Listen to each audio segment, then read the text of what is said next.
Not too long back, I finally watched the 2006 big screen adaptation of Konami's Silent Hill by director Christopher Gans, starring the likes of Sean Bean, Rheta Mitchell, and sexy Laurie Holden in an alluring policewoman attire. The movie was universally panned like many console game adaptations which plagued this subgenre. However, the memorable visuals and the reverence to the source material gained a cult following for the movie.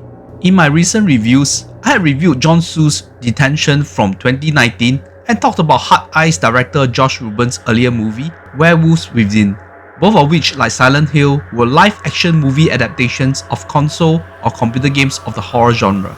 Looking through the history of films based on horror game IP, the most obvious would be Paul W.S. Anderson's adaptation of Resident Evil, which shaped up to be a full-fledged franchise from 2002 to 2016. The Capcom zombie survivor game was the pinnacle of horror game experience during its peak, and to be frank, when you are immersed in the game, assuming the role of the protagonist, fending off waves of jump scares, I had my fair share of hair-raising moments while playing, which you can never replicate in movie adaptations. Over the years, we have other Hollywood adaptations of horror games including Doom with Dwayne Johnson, Dead Rising Watchtower by Zach Lupovsky, who made Final Destination Bloodlines of late, and more recently, we have Blumhouse Productions' adaptation of Five Nights at Freddy's from Scott Colton, which did well enough to warrant a sequel to be released in late 2025. When you talk about horror games adaptations, you definitely have to talk about the eccentric German filmmaker Uwe Boll, who, if you have a face to link to the Razzie Awards, he will be the one. His fascination with making movies with horror game IP started in 2003 with House of the Dead, which Boll proclaimed to be the prequel to the original Sega game from 1996. It was ranked the 41st worst films of the 2000s by Rotten Tomato. This was followed by Alone in the Dark from Info Games and Blood Rain from Terminal Reality. Both will be classified as some of the worst films ever made. It does make me think, why do game companies continue to give Boll their properties to be ruined? Besides John Su's Detention, there were some notable horror games adaptations from Asia, most notably Japan. Fatal Frame, or known as Zero in Japan, was made by Koei Tecmo, was a creepy first-person mystery-solving game which involved a lot of heart-stopping supernatural jump scares and needed the protagonist to take photographs as part of the procedurals. In 2014, director Mari Asato would adapt a spin-off novel from Fatal Frame by Eiji Osuka for the only movie adaptation of the game series. Similarly, in 2014, director Daisuke Nibayashi adapted Ao Oni, or Blue Demon, from the game of the same name by No Props to some positive review, and a sequel was being made. In 2006, renowned director Yukihiro Tsutsumi, who helped create and popularize the Trick series and made the 20th Century Boy trilogy, adapted Siren from the popular 2003 PlayStation game about an interlinking cascade of stories of survivors from an island plagued by a scary group of undead people known as Shibito. Dread Out was a horror game made by Indonesian studio Digital Happiness, which spawned 3 games, and one of the Mo brothers, Kimo Stambol, who gained fame with 2016 Headshot with Timo Tajanto, and would go on to make horror movies like The Queen of the Black Magic, with screenplay written by Joko Anwar, Ivana, Sewu Dino, and most recently Dancing Village The Curse Begins, would adapt Dread Out in 2019, which was an origin to bait out the canonical world of the game.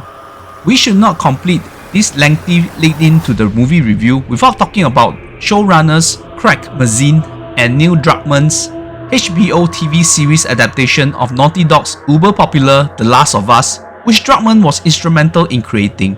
The series, which followed the arduous journey of Joel and his ward Ellie through a post-apocalyptic United States, fending off the threat of an infected horde of creatures known as the Cordyceps, have just recently ended their season 2. The first season garnered massive following and critical success as of the original The Last of Us game.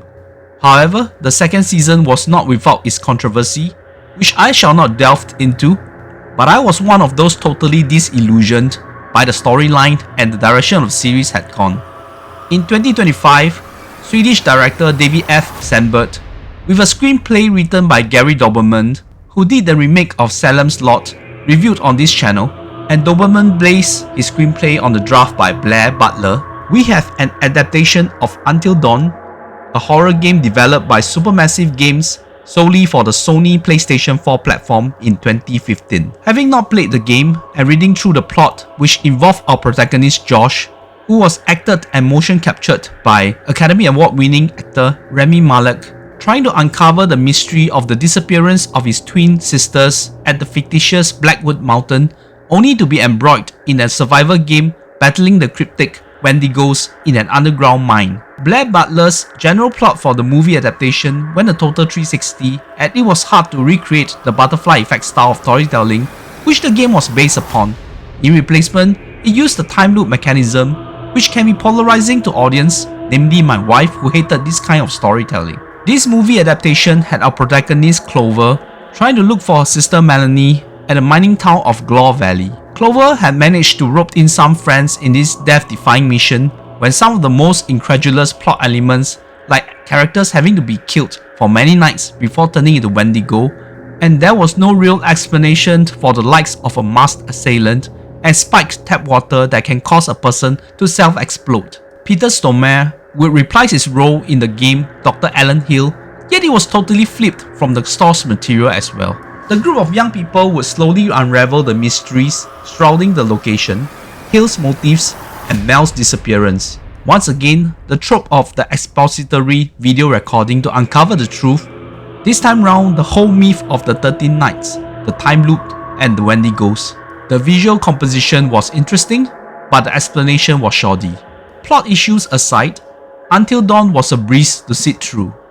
Sandberg concocted some effective jump scares, and with director of photography Maxine Alexandra, who had worked with Alexandra Aja in movies like The Hills Have Eyes, as well as Sandberg's previous supernatural venture like Annabelle Creation, and a musical score from Benjamin Wallfisch, who we will remember that haunting tune from A Cure for Wellness, and more recently worked on Alien Romulus, the final product was actually a solid horror movie.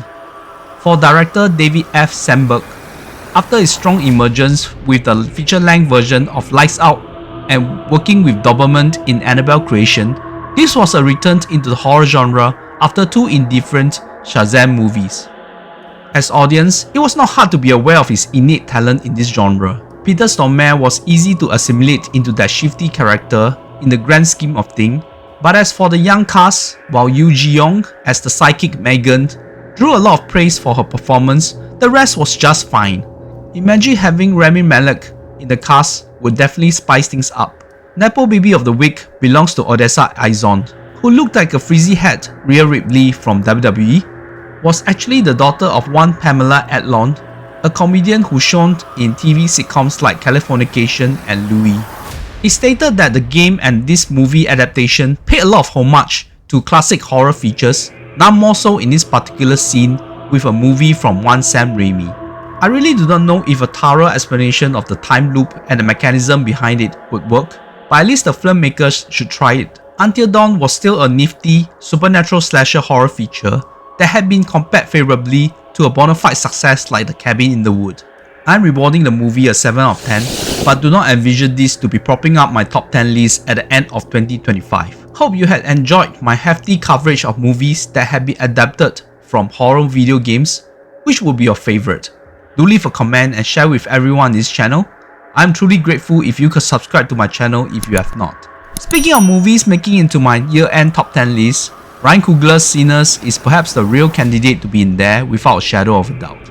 Have anyone heard of this indie horror game from my country known as Scarred?